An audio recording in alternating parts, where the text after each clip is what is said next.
Matapos po ang naging investigasyon ha diyan po sa Senado. Actually, congratulations agad dito eh. Ang isa sa nagpasimuno dito eh, si Senator Raffy Tulfo.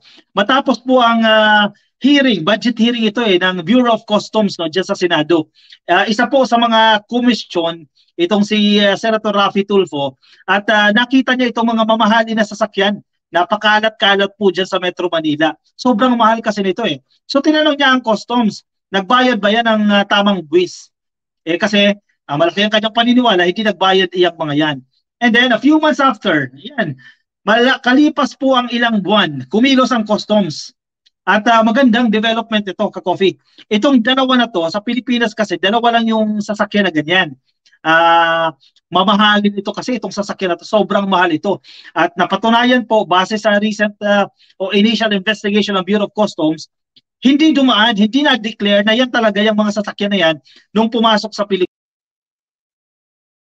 Sasakyan na yan. In short, hindi nagbayad ng buwis. Kung hindi pa kay Senator Raffy Tulfo hindi mabubulgar yan. Diba? May mga nakatanggap dyan. May mga nalagayan dyan. Kaya hindi nakalusot yung buwis nitong mga may-ari dito. At mukhang Chinese daw po yung may-ari nitong mga sasakyan na yan. Kaya ngayon, matapos po ang hearing na yan dyan sa Senado nila Senator Raffy Tulfo, ang Bureau of Customs po, nag-offer sila. Yan ha, para sa inyo lahat ito. Meron po silang ino-offer na 20% po ng reward for any info on smuggled 330 million Bugatti Chiron. Alam niyo yung sasakyan na yan? Ako, hindi ko alam yan. Nung hearing, napanood ko ng hearing na yan.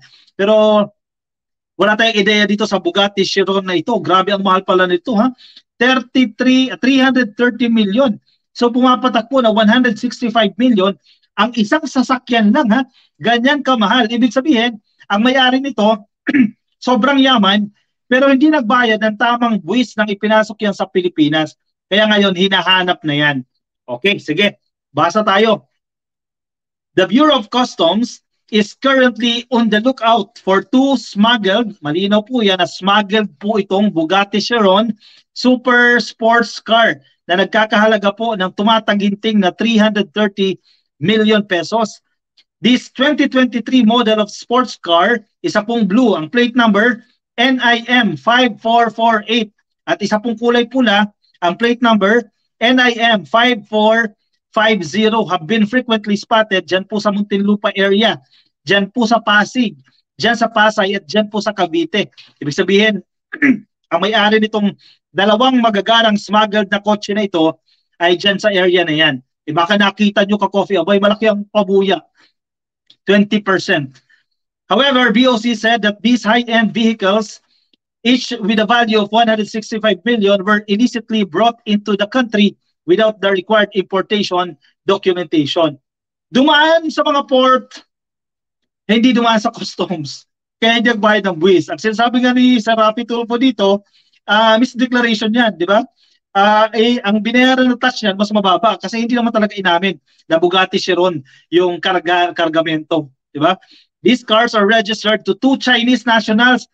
Ayan ha, mga Chinese ang may-ari. And were openly advertised on online market and social media platforms according to BOC, di ba? Pinagmamayabang pa online itong mga sasakyan na to, hindi pa nagbayad ng buwis. The BOC has already issued a warrant of seizure and detention for the two vehicles. The agency received information last November 2023 about the entry of these vehicles without going through regular customs clearance. Sabi po ni Customs Commissioner Juby Max Uy, dagdag pa ni Uy, the Customs Intelligence and Investigation Service Manila International Container Port conducted a case build-up upon receiving the information. Mabilis na lang yan kasi ilalabas at ilalabas siya ng bahay, di ba? Kasi kailangan paanda rin. O kung sa subdivision man yan, kailangan paanda rin yan, makita ng kapitbahay.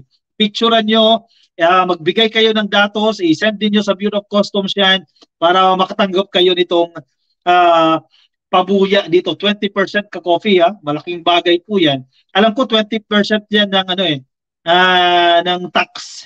Ito 6 million kasi yung tax eh. Yan ang understanding ko dyan, 20% yan, hindi 20% ng 330 million. Tama ba ako? O possible din kasi na wala din kasi malinaw dito sa balita na yan. Pero alam ko 20% lang yan doon ng tax na hindi nabayaran. He asserted that based on the market value of the vehicles, the owner should have paid government taxes amounting to 6 million pesos. Biruin mo, nakalusot ang 6 million. Eh, sabihin na natin naglagay lang yan. Sige, naglagay ng 1 milyon sa isang employee ng customs. Eh, di ba? Absuelto na siya, di ba? Malaya na agad sila. Sige, report nyo sa Bureau of Customs kung nakita ninyo itong mga magagarbong smuggled na sasakyan na to. And we have to commend ang naging investigasyon ng Senado dyan sa budget hearing na yan. Kay Senator Raffy Tulfo, maayos ito, ka-coffee, at least kahit papano masasabi natin na hindi naging hearing-hearing lang, di ba? Ang nangyayari, hearing-hearing, walang nangyayari.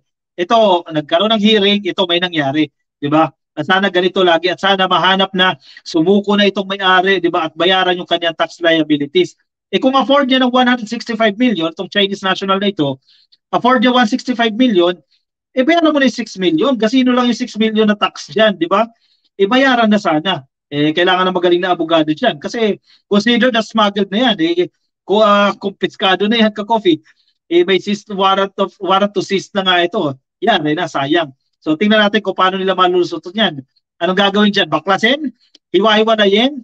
At idalhin sa ibang bansa, doon ulit i-assemble. Para itanggol ni Roque Kaidotae, sabi ni Neo Delina, nakaw. Best friend ni VP Sara, expected natin yan. Ha? Yari ka Andre, sabi ni Jobert Bautista. Eh bakit naman po? Liam Lorenzana, happy viewing sa inyo na sa Facebook. Happy viewing din po kay Dover D. Pinos at kay Pangits Indang, kay Ludivina Reyes. Happy viewing po tayo. Nakikinig po sa atin. Ka-coffee, sige. Baka hindi pa po kayo naka-follow sa ating Facebook page. Ay, pasuhin na lang ka-coffee ha. Yan, nasa taas. Click lang po yung follow. Click lang po yung like sa ating Facebook page. At kung kayo ay nasa YouTube, ay i-click lang po ang subscribe. Hindi lang 6 million kulang dyan. Around 180% ng presyo ng sasakyan ang tax dyan. Depende sa computation nila, ka-coffee. No? Pero sabi sa balita na ito, 6 million yung liability. No? Mag-spy na para magka-reward na. Hanapin yung Bugatti na yan, ka-coffee. Itong Bugatti Chiron na to, napakamahal pala nitong sasakyan na yan. Dapat yung mahal na sasakyan may sariling daanan kasi baka magasgas lang ng jeep na yan o kaya tricycle o e-bike. Eh, hindi mababayaran, ka-coffee, no? 600 million daw. Mahal naman yan. Para Rabbit, no? Hi, ka-coffee watching from Qatar. RQM 817. Hello po sa inyo. Ma'am Lilian Canor, love you. Thank you for watching. Alright, sige. Ako'y magpapaalam na sa inyo, ka-coffee. Maraming salamat po sa pagsama sa akin. Ngayong Martes po ng gabi. Thank you everyone. Maligayang panunood po sa mga kapapasok lang. Patapos na po tayo. Thank you for joining this Tuesday Tuesday evening. Thank you. Minerva Stork, babay po sa inyo. Ingat po kayo ha. Nasaan man po kayong panig ng daigdig. Paalam po everyone.